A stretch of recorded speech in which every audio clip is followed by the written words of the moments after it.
Welcome to your daily update with Defense Web TV, where we bring you the latest defense and security news from around the world, across land, air, and sea. Chinese newest aircraft carrier Fujian has transited the Taiwan Strait on September the 12th, in what Beijing describes as a routine passage, but which regional observers see as a clear signal of growing Chinese naval and air power projection in Southeast Asia.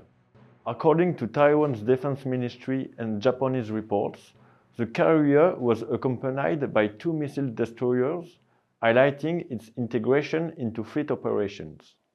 Unlike the Liaoning and Shandong, China's first 2 carriers which relied on ski jump ramps and Soviet-derived designs, the Fujian is entirely domestically built and introduces electromagnetic catapult systems that enable it to launch a broader range of aircraft with greater efficiency, bringing it closer in concept to US supercarriers.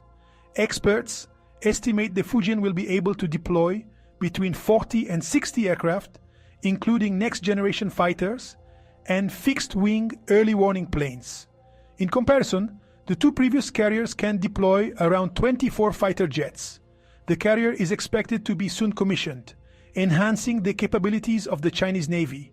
Strategically, this evolution shows that China is moving beyond symbolic carrier operations toward a credible ability to sustain long-range air and naval missions across the region.